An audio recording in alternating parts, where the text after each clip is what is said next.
Assalamualaikum warahmatullahi wabarakatuh.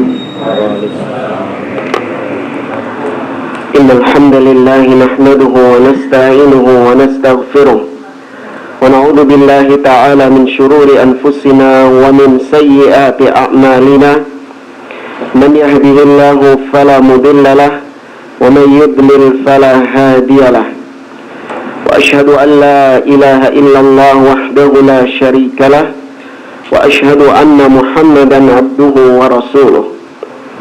Ya ayyuhalladzina amanu taqullaha haqqa tuqatih wa la tamutunna illa wa antum muslimun. Ya ayyuhan nasu taqu rabbakumul ladzi khalaqakum min nafsin wahidah wa khalaqa minha zawjaha wa batha minhuma rijalan katsiran wa nisaa'a wattaqullaha alladzi tasaaluna bihi wal arham innallaha kana 'alaikum raqiba. Ya ayyuhalladzina amanu taqullaha wa qulu qawlan sadida yuslih lakum a'malakum wa yaghfir lakum dhunubakum wa man yuti'illaha wa rasulahu faqad faza fawzan 'azima. Amma ba'd, fa inna asdaqal hadithi kitabullah wa khairal hadi hadi Muhammadin sallallahu alaihi wasallam wa syarrul umuri muhdatsatuha wa kullu muhdatsatin bid'ah wa kullu bid'atin dhalalah wa kullu dhalalatin finnar. Ma'asyiral muslimin, ikhwani fillah, rahimani wa rahimakumullah. Alhamdulillah, segala puji bagi Allah subhanahu wa ta'ala yang karena limpahan nikmat dan taufiknya kita dimudahkan oleh Allah untuk berkumpul kembali di majelis ini melanjutkan pembahasan kitab Hirasatut Tauhid yang ditulis oleh Al-Allamah Samahatus Syekh Abdul Aziz bin Baz rahimahullah ta'ala. Pada pertemuan sebelumnya kita masih membahas tentang bantahan terhadap surat dusta atau wasiat dusta yang ditulis oleh Syekh Ahmad yang merupakan penjaga kuburan Nabi SAW atau penjaga Masjid Nabawi. Di situ dia menuliskan bahwa dia mengaku berjumpa dengan Nabi SAW dalam keadaan hidup. Ya, kemudian beliau memberikan wasiat-wasiat kepadanya dan memerintahkannya untuk menyebarkan wasiat tersebut kepada kaum muslimin. Nah, sudah dibahas di pertemuan sebelumnya, di antara bantahan yang menunjukkan akan dustanya wasiat tersebut, bahwasanya wasiat itu adalah kedustaan yang disandarkan kepada Syekh Ahmad yang merupakan penjaga Masjid Nabawi. Ya, karena keluarganya sendiri sudah mengklarifikasi, sudah memberikan statement bahwasanya itu bukan dari Syekh Ahmad yang dimaksud.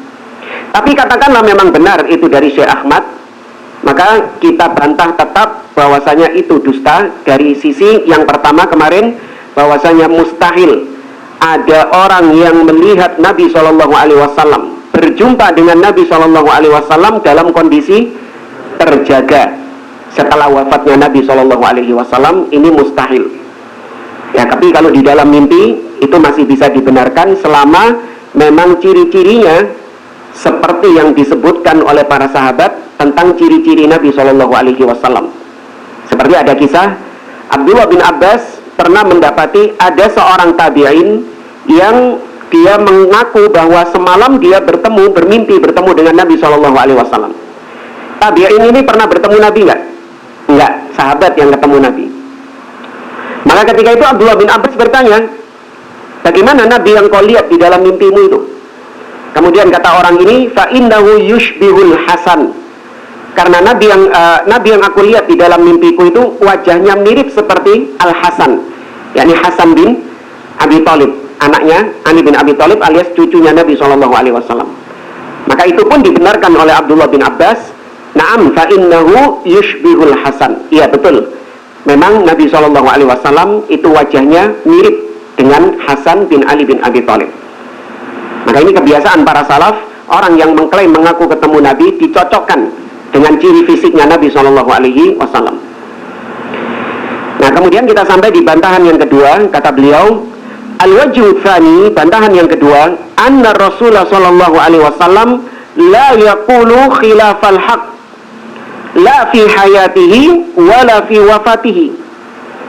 Mustahil Nabi sallallahu alaihi wasallam itu mengucapkan sesuatu yang bertentangan dengan hak, alias mengucapkan sesuatu yang batil, baik ketika Nabi masih hidup ataupun ketika Nabi sudah wafat, yakni di dalam mimpi. Kalaupun betul di dalam mimpi berjumpa dengan Nabi, nggak mungkin Nabi mengucapkan sesuatu yang bertentangan dengan hak, yang berlawanan dengan kebenaran, atau Nabi mengucapkan sesuatu yang bertentangan dengan ajaran yang dulu ketika Nabi hidup diajarkan oleh beliau, atau Nabi mengucapkan di dalam mimpinya itu ucapan-ucapan yang baru yang dulu ketika Nabi hidup Nabi nggak pernah mengajarkannya, alias Nabi ngajarin apa dalam mimpi itu? Bid'ah. Ini mustahil ya. Tidak ada wahyu yang disampaikan lewat mimpi, tidak ada syariat yang disampaikan oleh Nabi lewat mimpi, nggak ada ceritanya. Akan kita sampaikan di pertemuan sebelumnya.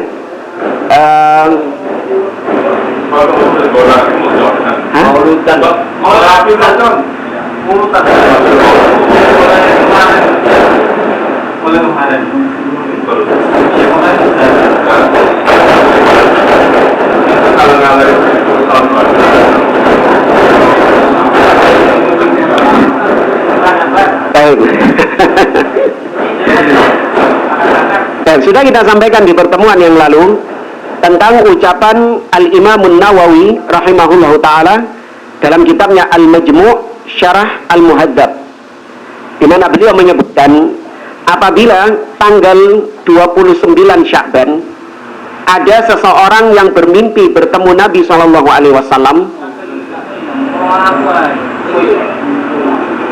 Nah, tanggal 29 Sya'ban ada orang yang bermimpi bertemu dengan Nabi di dalam tidurnya, mimpinya dia bertemu Nabi, dan di mimpi itu Nabi memerintahkan untuk berpuasa Ramadan besok. Ya, Nabi mengabarkan bahwa besok sudah masuk 1 Ramadan. Maka kata Imam Nawawi, tidak halal baginya untuk dia menetapkan 1 Ramadan dengan mimpi itu. Kenapa?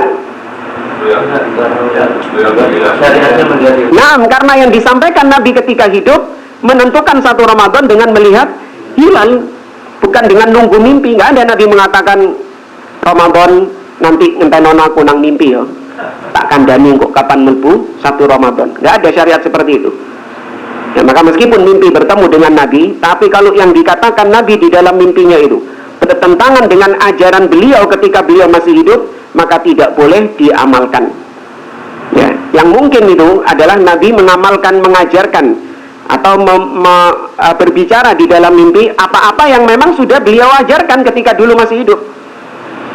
Nabi, aku melihat Nabi di dalam mimpi. Apa yang diucapkan Nabi dalam mimpimu? Dia menganjurkan aku, memotivasi aku untuk sholat malam, untuk baca Quran, ya, untuk berbakti sama orang tuaku. Mungkin nggak? Mungkin, karena nilai-nilai itu juga sudah diajarkan oleh Nabi SAW ketika hidup. Tapi kalau diajari sholawat baru, diajari zikir yang baru, wirid yang baru, ibadah yang baru, yang Nabi tidak pernah ajarkan itu ketika hidup, maka nggak boleh diamalkan ya. Dan yakini itu bukan Nabi ya. Nggak mungkin Nabi SAW menyampaikan syariat via mimpi, itu nggak mungkin. Kemudian kata beliau, wa hadhil wasiyatu tukhalifu syari'atahu mukhalifatan zahiratan. Nah, wasiat yang kemarin kita sampaikan, wasiat Nabi yang ditulis oleh Syekh Ahmad itu wasiat yang jelas-jelas bertentangan dengan syariat Nabi SAW dan nampak sekali, zahir sekali. Min wujuhin katsirah, dari banyak sisi. Kama sayati, seperti nanti akan disampaikan. Wa huwa sallallahu alaihi wasallam qad yura fil manam wa man ra'ahu fil manami ala suratihi syarifah faqad ra'ahu. Dan sungguh Nabi SAW ia bisa dilihat di dalam mimpi, kata beliau. Dan barang siapa yang melihat Nabi di dalam mimpinya dengan wujud Nabi yang asli, yang mulia, maka sungguh dia telah benar-benar melihat Nabi SAW. Lianna syaitana la yatamatsalu fi suratihi, karena syaitan tidak bisa menyerupai Nabi di dalam bentuknya, ya, dalam fisiknya. Setan tidak bisa menyerupai, ngaku-ngaku bisa, tapi menyerupai fisiknya tidak bisa. Kama jaa bidzalikal haditsu as-sahihus syarif, sebagaimana datang hadis yang mulia tentang hal ini, yaitu Nabi SAW bersabda, man ra'ani fil manam faqad ra'ani fa inna syaitana la yatamatsalu bi. Barang siapa yang melihatku di dalam mimpinya, benar-benar dia melihatku di dalam mimpinya, karena syaitan tidak bisa menyerupai aku. Walakinna sya'na kulla sya'ni fi imanir ra'i wa sidqihi wa adalatihi wa dhabtihi wa diyanatihi wa amanatihi. Namun yang paling penting dari semua yang penting adalah bagaimana keimanan orang yang mimpi tersebut, bagaimana kejujurannya di dalam beragama, bagaimana sifat adilnya, bagaimana agamanya, bagaimana amanahnya. Wa hal ra'an Nabi sallallahu alaihi wasallam fi suratihi aw fi ghairiha, apakah betul jujur dia melihat Nabi sallallahu alaihi wasallam di dalam mimpi itu sebagaimana fisiknya Nabi yang diriwayatkan oleh para sahabat, atau Nabi yang dia lihat di dalam mimpinya itu tidak sama seperti fisiknya Nabi yang diriwayatkan oleh para sahabat, cuman dia sudah kadang cerita itu. Paham ya? Ada orang yang sudah terlanjur cerita, aku membengi ketemu Nabi, Nabi melihat, aku melihat Nabi, kemudian Nabi mengatakan kepadaku begini-begini, Nabi mengijazahkan, tuh istilah mereka, ya, Nabi mengijazahkan kepadaku sholawat ini, wirid ini dan ini. Namun ketika ditanya bagaimana fisik Nabi yang kau lihat di dalam mimpinya, jujur nggak dia ngomong, Nabi yang saya lihat di dalam mimpinya itu gundul, atau misalnya orangnya gemuk atau tinggi, padahal Nabi nggak terlalu tinggi, nggak terlalu pendek, atau tidak ada jenggotnya, ya, karena saking bencinya mungkin sama Wahabi gitu, sampai Nabi yang dilihat di dalam mimpi juga nggak berjenggot, malah kumisan, ya. Iya. Apakah benar Nabi yang dilihat seperti ini? Butuh kejujuran dari orang yang bermimpi tadi. Ya, bagaimana kejujurannya? Kalau ternyata dia ini tukang dusta, dikenal oleh masyarakat dia ini tukang dusta, kemudian dia orang yang banyak melanggar syariat Allah, banyak yang melanggar agama, artinya dia banyak melakukan pelanggaran-pelanggaran dalam agama, entah ahli maksiat atau ahli bidah atau orang-orang yang berbuat syirik.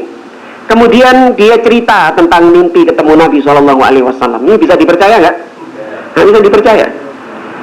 Ya, apalagi yang kebanyakan ngomong seperti itu adalah ahli bidah, dari kalangan ahli bidah yang memang suka berdusta.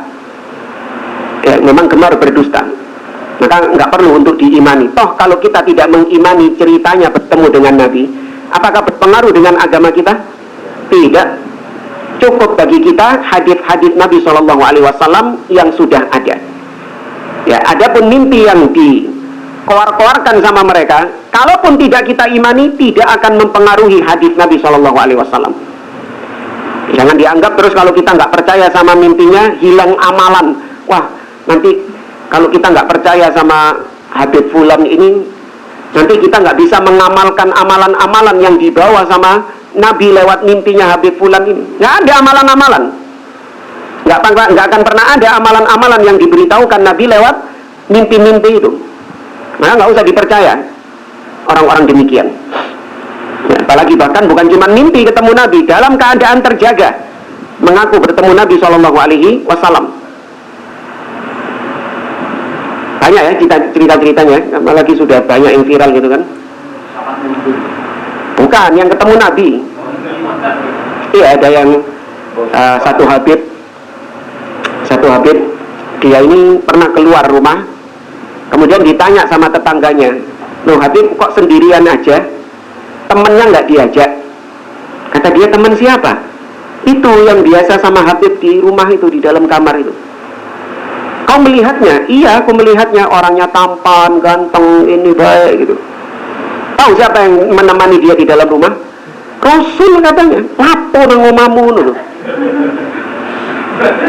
Iya, antum yang cinta Nabi SAW, dengar orang yang antum cintai berduaan sama orang seperti itu, antum terima apa enggak? Nggak terima. Jangan dianggap kemudian kita ini cari-cari masalah. Ngapain sih mimpi cerita kayak gitu kok dipermasalahkan? Dipermasalahkan. Itu melecehkan Nabi SAW, penghinaan kepada Nabi SAW. Ngapain Nabi di rumahmu itu? Kok gak ada kerjaan lagi? Keluarga Nabi SAW, Aisyah, Fatimah, ya, kemudian para sahabat-sahabat yang dicintai oleh Nabi, kau ono sing diampiri sama Nabi. Dadak pohon sing gak kenal, gak ono hubungan apa-apa, moro-moro Nabi nang omamu, ono urusan apa? Ya, maka gak boleh percaya dengan cerita-cerita dusta seperti ini. Kata beliau, walau ja'a anin Nabi sallallahu alaihi wasallam hadithun qalahu fi hayatihi min ghairi tariqi thiqatil udulid dhabitin lam yu'tamad alaihi wa lam yuhtajj bihi. Gini, seandainya saja Nabi masih hidup, kemudian Nabi mengucapkan suatu hadis, kemudian hadis ini diriwayatkan dari generasi ke generasi, apabila kita dapati orang yang meriwayatkan ini adalah orang-orang yang tidak kredibel, tidak amanah, seperti mungkin dia terkenal sebagai seorang pendusta, atau dia sebagai ahli bid'ah, punya penyimpangan-penyimpangan di dalam agama, maka status hadisnya tadi jadi apa? Dhaif. Iya, jadi dhaif. Dalam ilmu hadis di cross check satu-satu itu mata rantai periwayatannya, sopo wong-wong ini. Ya, makanya terkenal ucapan Muhammad bin Sirin, kunna la nas'alu anil hadis, anil isnad. Dahulu kami tidak pernah bertanya tentang sanad. Ya, kau dapat hadis ini dari siapa? Enggak, dulu kami enggak pernah tanya-tanya seperti itu. Ketika ada orang yang mengatakan qala Rasulullah sallallahu alaihi wasallam, kami dengarkan, kami terima itu. Namun kata beliau, falamma waqa'atil fitan, ketika muncul fitnah, fitnah di sini artinya ketika merebak ahli bid'ah, muncul kebid'ahan, maka baru kemudian mulai bertanya tentang isnad. Ketika datang hadis Nabi, mereka akan langsung bertanya, sammu lana rijalakum, sebutkan siapa perawimu. Oleh tekondi kon hadis ini, dapat dari mana kau hadis ini? Fayumbar fi ahli sunnah, maka dilihat, kalau ternyata dia adalah seorang ahli sunnah yang di atas sunnah, fayukhad hadithuhum, maka diterima hadisnya. Wa yumbar ila ahli bid'ah fala yukhad hadithuhum, tapi ketika dilihat perawinya ini ada ahli bid'ah, maka tidak diterima hadisnya, tidak diterima periwayatannya. Itu hadis, ya, apalagi mimpi. Sudah mimpi yang menceritakan adalah memang orang yang terkenal pendusta, pendongeng, yang pesawat isok mundur itu mang, ya, yang ngaku-ngaku bermimpi ketemu Nabi, ya, orang-orang seperti itu. Ya, terus kemudian hadis yang dia riwayatkan dari mimpinya itu kita terima. Nah, ya, ini kata beliau, tidak boleh dijadikan hujjah hadis yang seperti itu. Au jaa'a min tariqi thiqatid dhabitin walakinnahu yukhalifu riwayah man huwa ahfad minhum wa awthaqu mukhalafa la yumkin ma'aha al-jam'u bainar riwayatain, lakana ahaduhuma mansukhan la yu'mal bihi wa tsani nasikhun yu'mal bihi. Apa yang kedua misalnya, ada satu hadis, dia itu diriwayatkan oleh orang-orang yang terpercaya, yang amanah orang-orangnya itu, tapi ternyata riwayatnya ini bertentangan dengan riwayat yang lebih sahih lagi, ya, bertentangan dengan riwayat yang lebih sahih lagi. Maka riwayat yang pertama, meskipun diriwayatkan dari orang-orang yang jujur, yang baik, bukan ahli bidah, tapi kalau bertentangan dengan hadis yang lebih kuat, maka yang ini tidak dipakai, lebih dipakai yang lebih kuat. Kenapa? Karena bisa jadi meskipun dia jujur, tapi ada illah, ada penyakit yang lain. Apa itu? Hafalannya lemah, alias pelupa.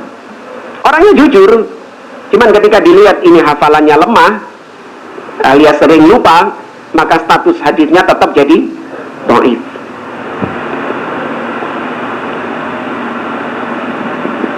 Kemudian kata beliau, haitsu amkana dzalika bi syurutihi wa idza lam yumkin al-jam' wa awalan nasakh wajaba an tutrah riwayatun man huwa aqallu hifdhan wa adna adalah wal hukmu 'alaiha bi annaha syadzah la yu'mal biha.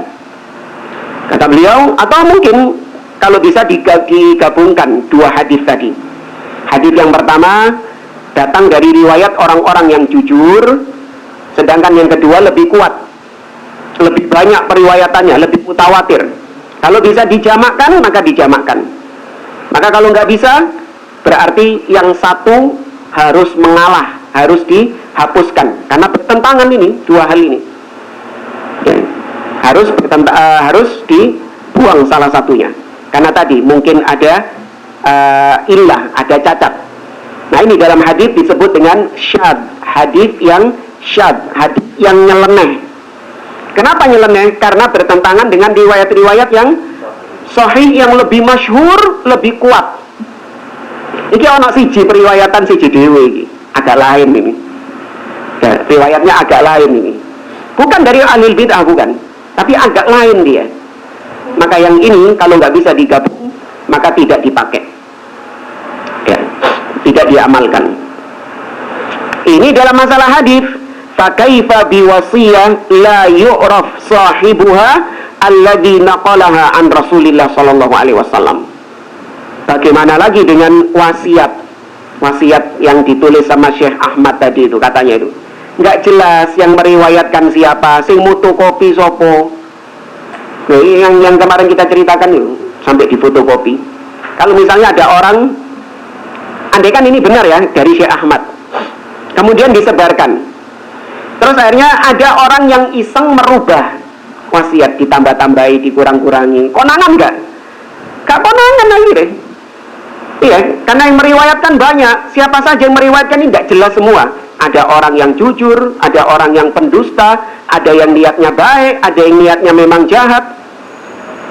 Bagaimana kok hal seperti ini akhirnya dijadikan sandaran, dipegang, ya, dijadikan bagian daripada agama. Wala tu'raf adalatuhu wa amanatuhu, dan tidak dikenal bagaimana kredibilitasnya dan bagaimana kejujurannya, amanahnya.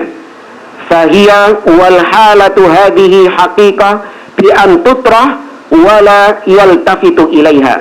Maka kalau hadis Nabi tadi kita buang gara-gara nggak jelas periwayatannya, maka yang ini lebih layak nggak untuk dibuang? Lebih layak untuk dibuang, diremet-remet, disobek-sobek, wis gak usah direken maneh, ya, gak usah dipedulikan lagi. Wa illam yakun fiha syai'un yukhalifu syara', bahkan seandainya kalaupun wasiat tersebut tidak bertentangan dengan syariat. Artinya, Ustaz, kenapa kok gak boleh kita memfotokopi wasiat ini? Kan wasiat ini bagus-bagus isinya. Nabi mewasiatkan kita disuruh baca Quran, sholat malam, birrul walidain, jujur dalam berucap, sholat 5 waktu dan yang lainnya. Kenapa kok nggak boleh kita amalkan ini? Maksudnya nggak boleh kita sebarkan wasiat ini.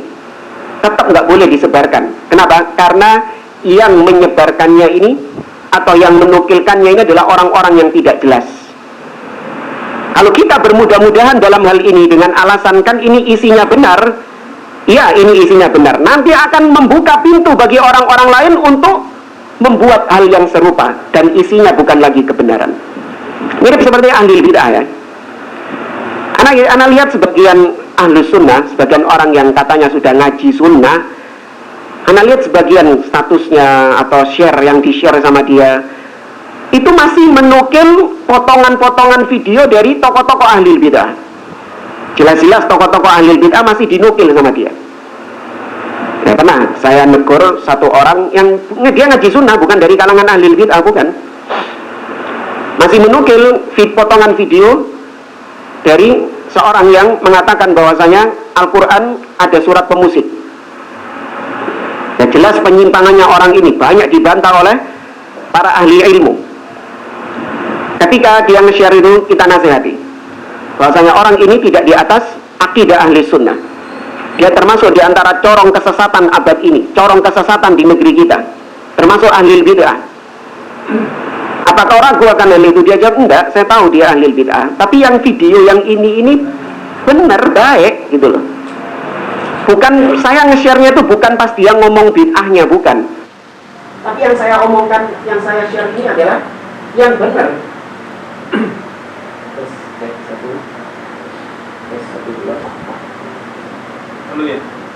Mati saya gini dong. Oh, mati. Ya, Terus satu, sudah.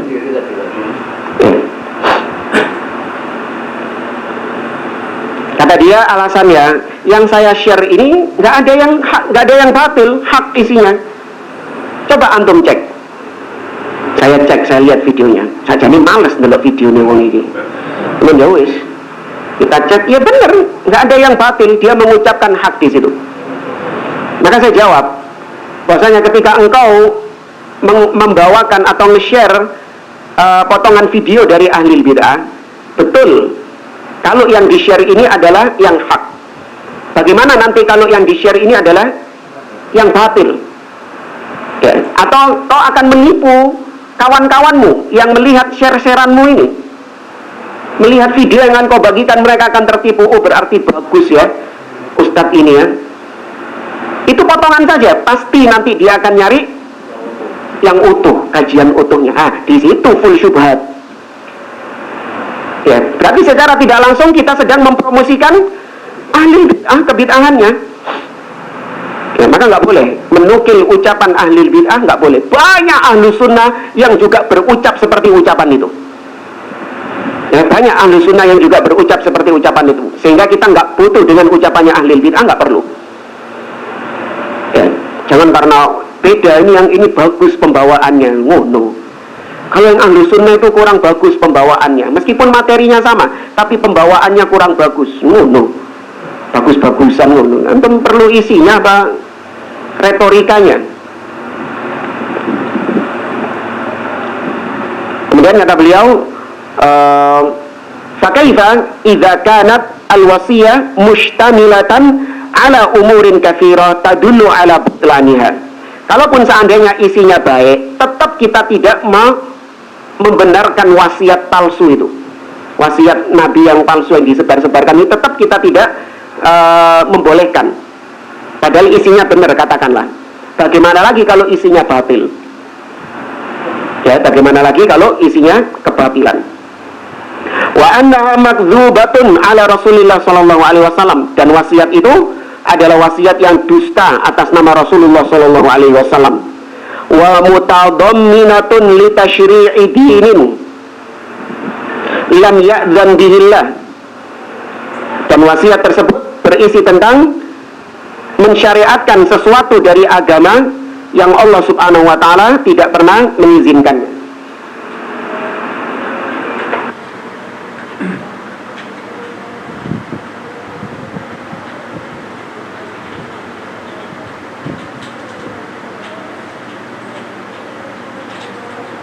Kemudian kata beliau, waqad qala Nabi sallallahu alaihi wasallam, man qala alayya ma lam aqul falyatabawwa maq'adahu minan nar. Kata Nabi sallallahu alaihi wasallam, barang siapa yang berucap atas namaku apa-apa yang tidak pernah aku ucapkan, maka hendaklah dia persiapkan tempat duduknya di neraka. Dalam riwayat yang masyhur, man kadzaba alayya muta'ammidan falyatabawwa maq'adahu minan nar. Barang siapa yang berdusta atas namaku, maka hendaklah dia siapkan tempat duduknya di neraka. Ya, maka waspada, hati-hati orang-orang yang suka berdusta atas nama Nabi Shallallahu Alaihi Wasallam. Ya, ada seorang habib yang sama ceritanya kayak gitu. Dia itu sudah dikasih tempat duduk di kajiannya itu, kurang lebihnya gitu ceritanya. Dia sudah dikasih tempat duduk di kajiannya, tapi dia memilih duduk bawah katanya. Iya, padahal kan biasanya kajian mereka itu kan kajiannya dikai sofa, di panggung, terus ono sofa isi di nang tengah. Iya kan gitu kan kajiannya biasanya kan. Iya. Nah, ini katanya nggak mau duduk situ. Kita tanya, kenapa kok nggak mau duduk di tempat itu? Kami sudah sediakan tempatnya ini, kan kau lebih baik duduk di atas karena kau mulia, karena ini. Apa kata dia? Bagaimana aku bisa duduk di atas sedangkan di hadapanku ada Rasulullah? Rasulullah melok kajian nih jamaah. Duduk di bawah lagi. Hah? Duduk di bawah lagi barangkan itu. Iya. Gitu anak lihat komentar-komentarnya itu, subhanallah, masya Allah, tabarakallah, demikianlah wali-wali Allah. Alhamdulillah. Itu kualitas kaum muslimin di negeri kita masih perlu untuk kita terus gencarkan tauhid dan sunnah. Wa qad qala muftari hadhihi al-wasiyah ala Rasulillah sallallahu alaihi wasallam ma lam yaqul. Dan sungguh yang berdusta menulis wasiat palsu itu, dia telah berdusta atas nama Rasulullah sallallahu alaihi wasallam, mengucapkan sesuatu atas nama Rasul padahal Rasul nggak pernah mengucapkan itu. Wa kadzaba alaihi kadzban sharihan khatiran, dan telah berdusta atas nama Rasul dengan dusta yang sangat terang benderang dan sangat berbahaya sekali dustanya ini. Fama ahrahu bihadzal wa'idil azim wa ma ahaqqahu bihi. Ya, tidakkah dia takut? Ya, tidakkah alangkah lancangnya dia? Padahal sudah ada ancaman dari Nabi SAW yang sangat dahsyat itu. Barang siapa yang berdusta atas namaku, hendaklah dia siapkan tempat duduknya di neraka. Kok lancang, kok wani berdusta atas nama Nabi SAW. Dan alangkah berhaknya dia untuk mendapatkan ancaman dari hadis Nabi ini. Illam yubadir bitaubah, kalau dia nggak bersegera bertaubat. Ya, kalau dia tidak bersegera untuk bertaubat kepada Allah, maka dia orang yang layak untuk mendapatkan ancaman Nabi tadi. Dia siapkan tempat duduknya di neraka. Oh, tapi kan turunannya Rasul, Ustaz. Masa masuk neraka? Kenapa? Bisa enggak? Gak ada hubungannya. Ya, turunannya Nabi emang maksum, pasti surga. Gak ada, itu klaim mereka saja. Bahasanya turunan Nabi SAW, zuriyah Nabi, itu pemegang kunci surga. Tidak akan masuk surga kalau tidak melewati thariqah mereka. Ya, surganya Dajjal mungkin ya. Ya, kalau surga Allah enggak. Kalaupun itu dia keturunan Nabi SAW, namun menyimpang dari jalannya Nabi, sama nasibnya seperti anaknya siapa yang tenggelam? Nabi Nuh alaihissalam. Wa yanshuru lin-nasi kadhiba hadhihi al-wasiyah ala Rasulillah sallallahu alaihi wasallam li'anna man nashara batilan bainan nas wa nasabahu ila din lam tasih taubatuhu minhu illa bi'ilaniha wa idhariha. Caranya tobatnya seorang dai beda dengan tobatnya ahli maksiat. Kata beliau, caranya dia bertobat adalah dengan dia menyebarkan bahwasanya surat yang telah saya sebarkan itu surat yang dusta.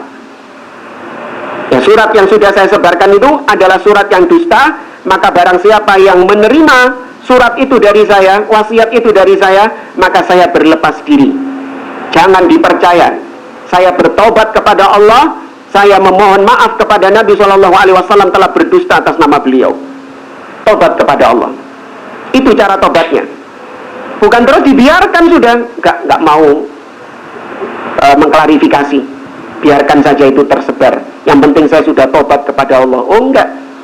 Allah mengatakan illal ladzina tabu wa aslahu wa bayyanu.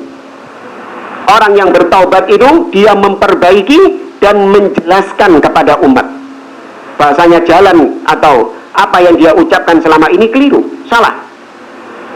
Maka demikian seorang dai, ketika dia dulunya mungkin berada di atas kesesatan, di atas penyimpangan, dan dia sudah mengajarkan kesesatannya itu kepada manusia, kemudian dia dapat hidayah sunnah dan dia bertobat kepada Allah dari kebid'ahannya selama ini, maka apakah cukup dia bertobat? Enggak. Ya, enggak cukup dia hanya bertobat kepada Allah Azza wa Jalla. Dia harus menjelaskan kepada umat bahwasanya apa yang selama ini saya sampaikan itu adalah batil. Itu adalah bid'ah. Dia harus membantah ucapan yang dia ucapkan sendiri sebelumnya. Demikian Abul Hasan Al-Asy'ari. Imam Abul Hasan Al-Asy'ari, ketika beliau 40 tahun jadi gembongnya Mu'tazilah, dan beliau bertobat dari Mu'tazilah, beliau mengumpulkan manusia di siang hari bolong. Kemudian dia umumkan kepada manusia bahwasanya aku berlepas diri dari akidah Mu'tazilah sebagaimana aku melepaskan gamisku ini. Tuh, dia umumkan pertobatannya dia. Sehingga orang-orang yang selama ini mengambil keyakinan dari Abul Hasan Al-Asy'ari diharapkan juga ikut melepaskan diri dari akidah tersebut. Gitu caranya bertobat jamaah. Ya, bukan terus meneng-menengan, nggak ada kelanjutannya gitu. Habis mengeluarkan statement yang sesat, ya, terus cukup dihapus saja statusnya. Ya, tanpa ada penjelasan bahwasanya yang tadi saya tulis itu batil, yang tadi saya tulis itu keliru, saya bertobat kepada Allah. Barang siapa yang sudah membacanya, meyakininya, mohon dihapus. Ya, kemudian jangan diyakini karena itu salah, saya khilaf dan yang lainnya. Itu ya, bukan terus langsung dihapus. Ya, saya sudah bertobat kepada Allah. Iya, itu salah. Ya, umumkan kesalahanmu. Yang gentle, umumkan kesalahanmu.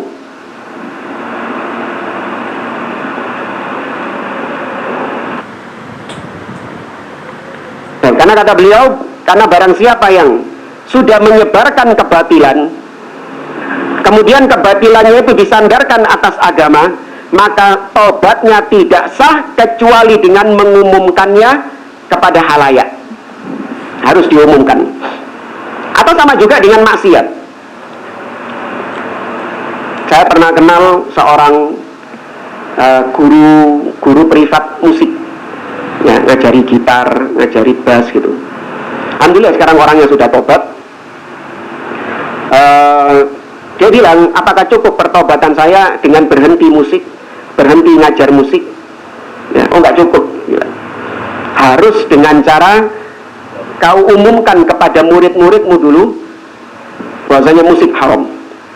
Ya, umumkan. Ya, tapi mereka tetap main musik. Urusannya sudah. Biarkan urusannya dia. Yang penting kau sudah jelaskan bahwasanya apa yang selama ini saya ajarkan, saya berlepas diri darinya. Ya, saya berlepas diri dari apa yang selama ini saya ajarkan kepada engkau berupa musik-musik itu. Ya. Meskipun dia tetap main musik, maka masih kena nggak dosanya? Sudah enggak. Gurunya tadi loh yang sudah tobat. Sudah dikasih tahu bahwasanya saya bertobat dari musik, maka kau ilmu yang saya ajarkan kepadamu saya berlepas diri. Nah, muridnya tetap main musik. Nah, gurunya tetap dapat dosa enggak? Sudah enggak. Ya, sudah enggak. Nah.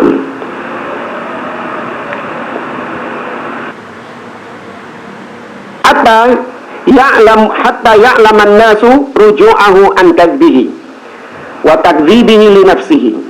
Kenapa harus diumumkan? Supaya orang-orang yang terpengaruh dengan kedustaannya itu tahu bahwasanya itu adalah kesalahan, kekeliruan, dan supaya manusia tahu kalau dia itu sudah rujuk kepada kebenaran.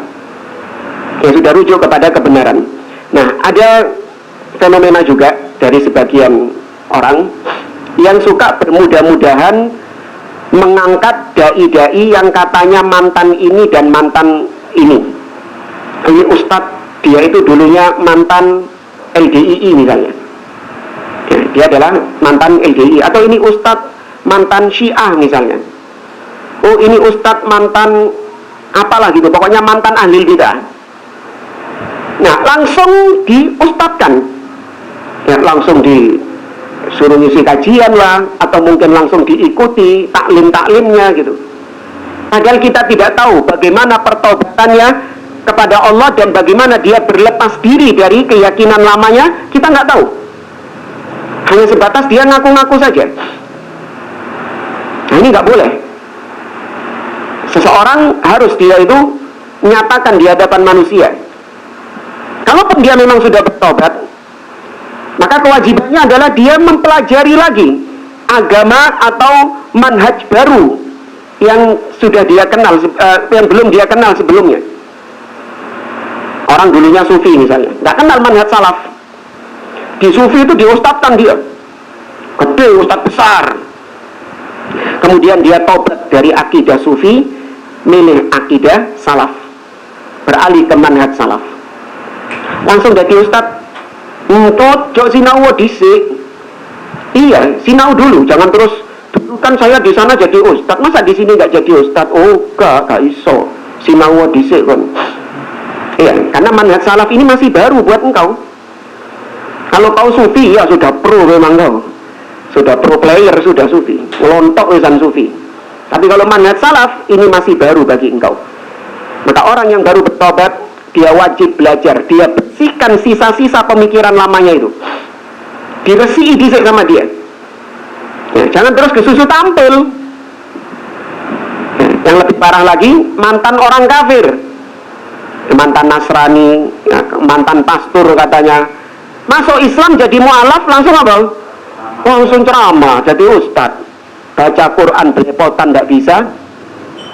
Ya kan, fatwa-fatwanya ngawur-ngawur, isinya ngawur, karena tadi nggak ada belajar. Ya, ada di negeri kita ini ustadz wake up. Ya, tahu ya? Wake up, apa wake up? Ya itu yang kita wanti-wanti. Banyak di antara ucapan-ucapannya yang menunjukkan akan kedangkalan ilmunya dan kebatilannya. Anda sendiri bisa sendiri nilai bagaimana dia ketika membacakan ayat, ya, ketika membacakan hadis, jauh dari kata ilmu, menunjukkan bahwasanya dia memang tidak pernah mengenyam pendidikan agama Islam. Langsung habis masuk Islam langsung diustadkan. Ya, karena orang Islam itu sukanya gitu. Apa iki kok langsung diustadno? Iya, ge manas-manasi orang Nasoro. Ya, buat manas-manasi orang Nasoro. Ada anggotanya, ya, mantan pendetanya yang masuk Islam, langsung kita angkat untuk speak up, ya, supaya panas mereka. Ya, mereka panas, umat Islamnya yang sesat. Karena ini orang nggak punya ilmu, langsung ceramah. Allah berfirman dalam surat Al-Baqarah ayat 159, innal ladzina yaktumuna ma anzalna minal bayyinati wal huda min ba'di ma bayyanahu lin-nasi fil kitab ulaika yal'anuhumullah wa yal'anuhumul la'inun illa alladzina tabu wa aslahu wa bayyanu fa ulaika atubullahu alaihim wa ana tawwabur rahim.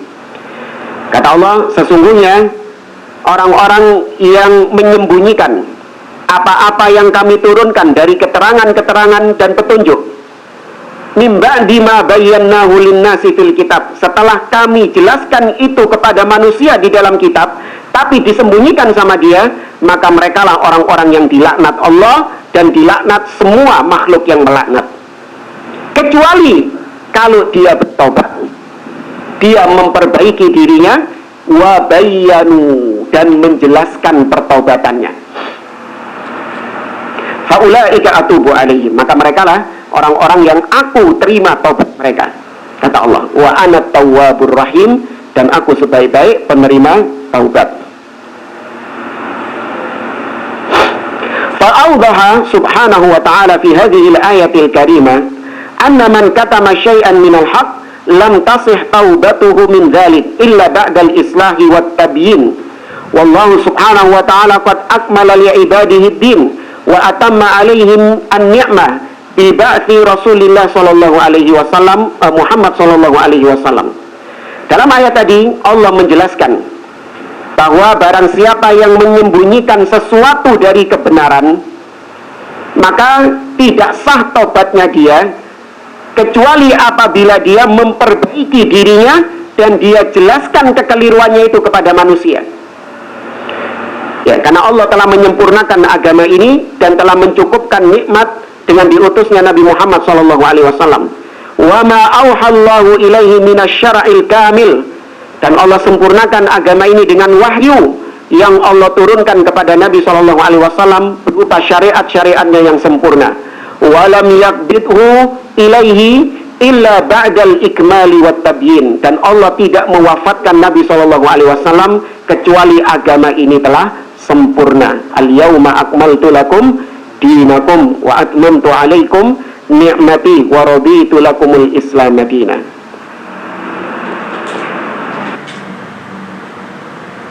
Saya lanjut lagi sedikit, kata beliau, wa muftari hadhil wasiyah qad jaa fil qarni rabi'il asyar.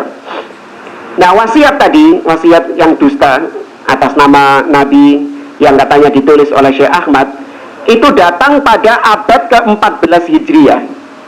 Abad-abad sekarang ini kayak teko. Yuridu an yulabbisa 'alan nasi dinan jadidan. Yang berdusta dengan wasiat ini, yang diinginkan sama dia adalah melakukan talbis, mencampur adukkan antara hak dan batil. Ya, ingin untuk memunculkan agama yang baru, ibadah yang baru. Yatarattab alaihi dukhulal jannah liman akhadha bitashri'ihi, di mana barang siapa yang menjalankan wasiat ini, maka katanya berhak untuk masuk surga. Wa hirmanil jannah wa dukhulan nar liman lam ya'khudh bitashri'ihi, dan barang siapa yang tidak mengamalkan wasiat tersebut, kata orang yang berdusta itu, barang siapa yang tidak menjalankan wasiat tersebut, maka diharamkan surga dan dimasukkan ke dalam neraka. Yuridu an yaj'ala hadhil wasiyah allati iftaraha a'dham minal qur'ani wa afdal. Secara tidak langsung atau bahkan secara langsung, dia sedang mengatakan bahwa wasiat ini lebih afdol daripada Al-Quran. Ya, lebih afdol daripada Al-Quran. Kalau Al-Quran saja, kalau ada orang yang tidak mengamalkan Al-Quran, apakah langsung kafir? Enggak. Dan ada satu dua mungkin syariat-syariat yang memang bukan termasuk perkara yang ditinggalkan orang yang menjadi kafir, padahal ada di dalam Al-Quran, ditinggalkan sama dia. Apakah kemudian orang yang menjadi kafir diharamkan masuk neraka? Enggak. Ya, seperti misalnya dalam Al-Quran diperintahkan untuk berkata jujur. Ya, untuk berkata jujur. Misalnya Allah Azza wa Jalla mengatakan, wa qulu qaulan ma'rufa misalnya, dan ucapkanlah ucapan-ucapan yang baik, ucapan yang jujur. Tapi ada orang yang nggak jujur, dusta. Berarti dia nggak menjalankan wasiat yang ada di dalam Al-Quran itu. Apakah auto neraka dia? Langsung kafir? Enggak.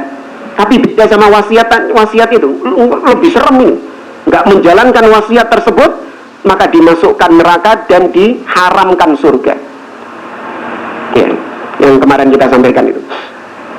Haitsu iftara fiha anna man kataba wa arsalaha min baladin ila baladin wa min mahallin ila mahallin bunya lahu qasrun fil jannah, di mana dalam wasiat tadi ditulis, barang siapa yang menulis wasiat ini, kemudian dia kirim wasiat itu dari satu negeri ke negeri yang lain, dari satu tempat ke tempat yang lain, maka akan dibangunkan baginya istana di surga.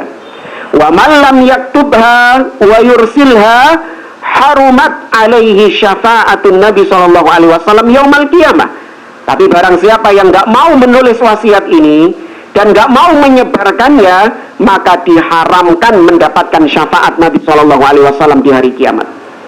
Wa hadza min akbahil kadzib wa min awdahid dalail ala kadzabi hadhil wasiyah. Dan ini termasuk, kata beliau, kedustaan yang paling jeleknya, dengan ancaman-ancaman tadi. Sing gak nulis, gak menyebarkan, gak dapat syafaat Nabi.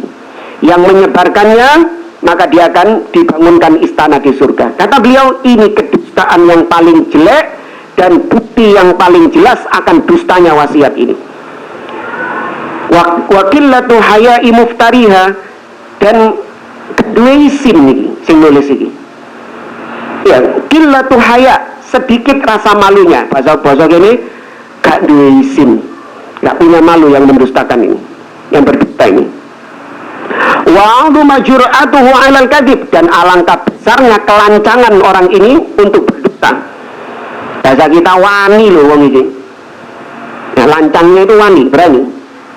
Li'anna man katabal Qur'anal Karim wa arsalahu min baladin ila baladin aw min mahallin ila mahallin lam yahsul lahu hadzal fadl idza lam ya'mal bil Qur'anil Karim. Lah Quran saja, kalau ada orang yang menulis Al-Quran, mulai Al-Fatihah sampai An-Nas, tulis tangan jamaah. Tulis tangan, alhamdulillahirabbil alamin, sampai minal jinnati wan nas. Ya, kemudian dia sebarkan tulisannya ini dari satu negeri ke negeri yang lain, entah difotokopi atau disalin lagi dengan tangan sama dia. Tuh, luar biasa enggak? Luar biasa, nulis tangan 30 juz. Ya kan, satu kecamatan dikai satu tulisan tangannya dia Al-Quran. Mungkin nggak ada percetakan, wallahu alam. Apakah dengan itu saja dia langsung masuk surga? Kalau tidak mengamalkan Quran, apa manfaatnya tulisannya tadi? Tapi kalau wasiat tadi gampang. Ya, cukup antum tulis wasiatnya, kemudian antum sebarkan, dibangunkan istana di surga. Quran saja nggak segitunya. Ini bukti jelas kedustaan wasiat-wasiat tadi. Fakaifa yahsul likatibi hadhil firyah wa naqiliha min baladin ila balad. Kalau Quran saja nggak segitunya, bagaimana bisa yang menulis wasiat ini dan menyebarkannya dari satu negeri ke negeri yang lain bisa mendapatkan surga, bisa mendapatkan istana di surga? Quran saja nggak kayak gitu kok, apabila orang tidak mengamalkannya.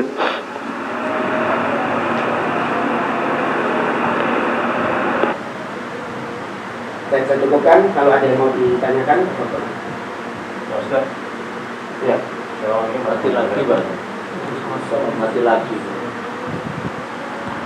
Tadi Ustaz menerangkan tentang pertobatan, khususnya tadi kan, ya. Tapi pada umumnya kan ini Ustaz, tadi pertobatan kan tidak cukup bertobat dari pada awal, harus mengumumkan. Yang saya tanyakan, apakah itu berlaku untuk public figure atau orang-orang tertentu aja Ustaz yang berpengaruh? Ya, kalau kesalahannya itu sudah tersebar dan diikuti, dan dia memang mengajak, sama seperti kesalahan-kesalahan public figure yang apa, seperti apa misalnya penyanyi gitu. Gini Ustaz, contohnya saya sendiri Ustaz. Saya dulu kan, jangan, itu aib nanti. Penjual software karaoke Pak. Saya jualan software karaoke dulu. Jadi kan jual di mana-mana sampai keluar kota, termasuk di sisi lagi itu. Setelah itu saya kan berhijrah. Tapi mereka kan masih menggunakan software kita, masih menggunakan lagu-lagu yang kita update terus. Dan saya masih sering mendapatkan WA dari mereka yang minta update lagu-lagu itu Pak. Sedangkan saya kan sudah berlepas diri gitu, tapi kan saya tidak mengumumkan pada mereka itu. Nah, itu barang ya, bukan hal yang kita mengajak gitu. Sama seperti kalau kita jualan khamr, ya, jualan khamr. Kemudian kita bertobat dari jualan khamr, maka cukup stop, kita berhenti jualan khamr. Nggak perlu kemudian orang-orang yang sudah terlanjur minum khamr itu kita umumkan kepada mereka. Ya. Itu bukan karya kita, itu bukan karya antum. Antum cuma hanya menjual softwarenya aja, hanya menjual softwarenya aja, bukan. Kalau pembuat lagunya iya, karena dia itu akan diikuti sama orang. Ya, dia jadi public figure, pasti dia itu akan diikuti, dicontoh, diteladani sama orang-orang. Marah. Apa itu? Ketika dia bertobat, maka diharapkan orang-orang yang selama ini menjadi fansnya, menjadi penggemarnya, itu juga ikut bertobat, ya, dan dia berlepas diri dari apa yang selama ini dia ajak. Karena secara tidak langsung public figure seperti itu memang mengajak orang-orang untuk niru dia, ya kan, secara nggak langsung mengajak orang-orang niru dia. Makanya dia mau terima jadi bintang iklan. Kenapa yang dipilih public figure jadi bintang iklan itu? Sing banyak followersnya. Supaya diikuti, beli juga produknya. Ya, kalau antum nggak mungkin dijadikan bintang iklan, nggak ada followersnya gitu misalnya. Maka butuh penyanyi, ya artis, atau pesepak bola yang dia punya penggemar yang banyak. Ya, maka ketika bertobat, dia harus umumkan pertobatannya itu. Ya, tapi kalau penjual tadi, penjual hal-hal yang barang-barang yang memang diharamkan, maka cukup sudah berhenti dari hal tersebut. Kalau ada yang mau minta update-nya lagi, baru jelaskan. Ya, tapi nggak perlu kemudian diumumkan karena khawatir nanti justru malah membuka aib. Ya, malah justru nanti membuka aib. Pezina misalnya, ada seorang wanita pezina, dia bertobat dari zinanya, ya kan? Nah, kalau ada orang lelaki hidung belang yang pengen berzina sama dia, maka cukup dia tolak. Ya, astagfirullah, saya sudah bertobat dari profesi zina. Saya sudah bertobat dari profesi zina. Nggak perlu kemudian si pezina tadi mengumumkannya di medsos. Saya bertobat dari pelacur, dari profesi zina. Wong segaro malero kabeh kok. Oh, makanya tibakno selama ini. Nah, ini nggak boleh karena dia membongkar aibnya sendiri. Ya, membongkar apa? Dia terang-terangan profesinya jadi pezina, kan enggak juga kan, pasti dia sembunyi-sembunyi, enggak terang-terangan dia. Ada orang yang tahu, ada orang yang enggak tahu. Ya, beda sama public figure tadi. Kalau public figure tadi tahu semua orang-orang, memang diumumkan sama dia. Tapi kalau pezina ini kan tertutup. Dia memang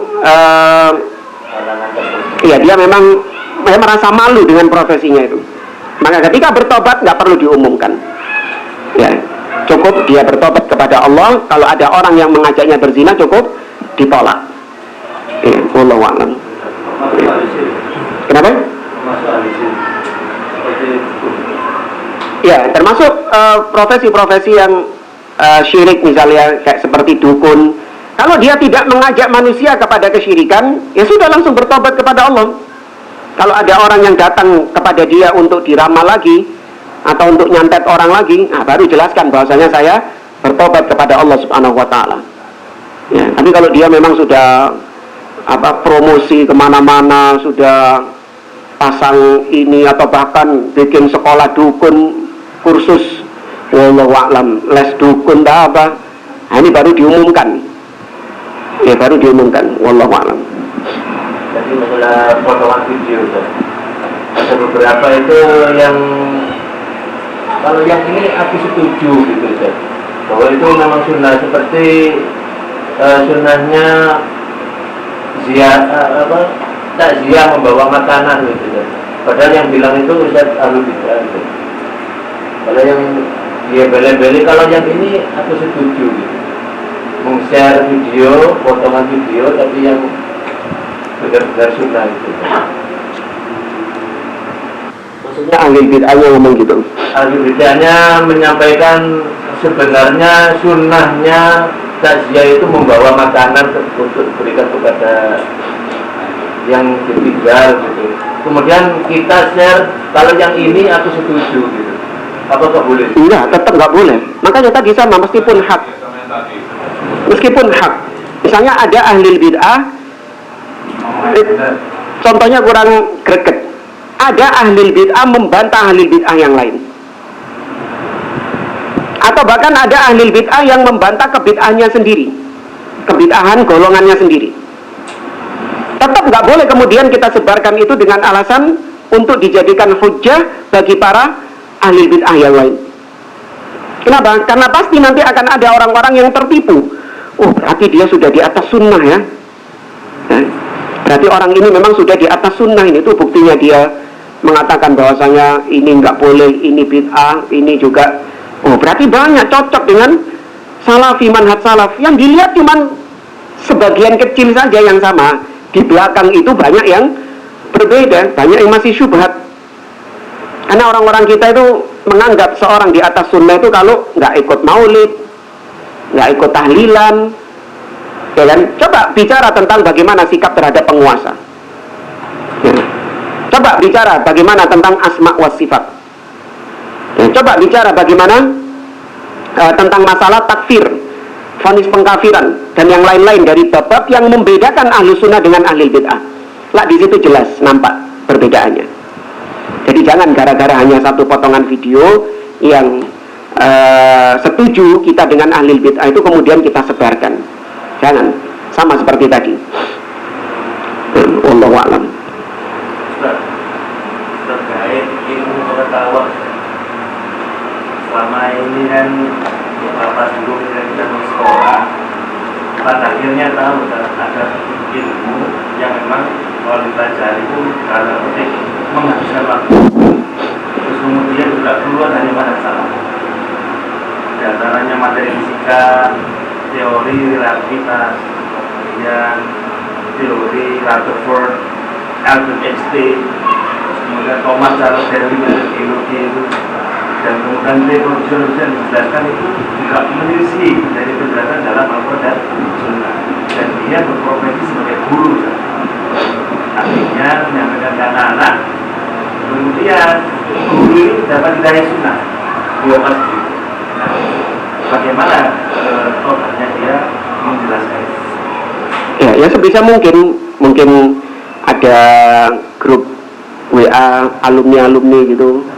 Kalau mungkin masih bisa dijangkau, ya diberitahukan bahwasanya apa yang dulu saya sampaikan kepada kalian tentang teori Darwin misalnya, bahwasanya dulu manusia itu dari bedes misalnya, maka saya berlepas diri dari ilmu yang saya ajarkan kepada kalian.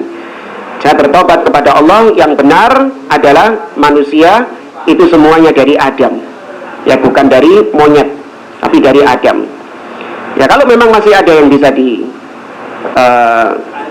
mungkin sudah bertahun-tahun ya, alumninya mungkin sudah gerang-gerang semuanya, itu adalah yukallifullah nafsan illa wus'aha, sudah tidak ada yang bisa dia lakukan. Kalau seperti itu ya sudah, berarti itu syariat yang tidak akan mungkin bisa dilakukan sama dia memohon kepada Allah agar diampuni, sudah. Jadi sama gimana lagi? Apa harus nyari ke Dispenduk Capil gitu? Nggak mungkin. Ya, yang bisa dijangkau, misalnya mungkin ada muridnya yang memang masih bisa dihubungi, ya sudah dikasih tahu. Tolong kasih tahu teman-temanmu ya. Bahkan itu soalnya muncul di soal tes seleksi masuk ke perguruan tinggi negeri. Nah itu juga kan, salah satu korbannya ya saya. Akhirnya ketika tes dulu itu kan, ya saya kerjakan dengan sempurna sebagaimana teori dijelaskan sama Bapak Ibu. Nah pada akhirnya ketika sampai di ITS, ada teman-teman kajian tentang ilmu yang dulu sekarang pelajari itu dulu enggak sudah. Nah ini juga. Ya bagi seorang guru gitu tadi, sebisa mungkin dia klarifikasi kepada mantan murid-murid, kepada murid-muridnya yang dulu itu, apa yang diajarkan itu batil. Ya, adapun yang nggak bisa ya sudah, mintakan hidayah kepada Allah agar dia tidak meyakini ilmu yang sudah diajarkan itu. Ya mau gimana lagi, nggak bisa sudah. Wallahu a'lam. Cukup jamaah ya, saya kira ini. Subhanakallahumma wa bihamdik, asyhadu an la ilaha illa anta, astaghfiruka wa atubu ilaik. Assalamualaikum warahmatullahi wabarakatuh.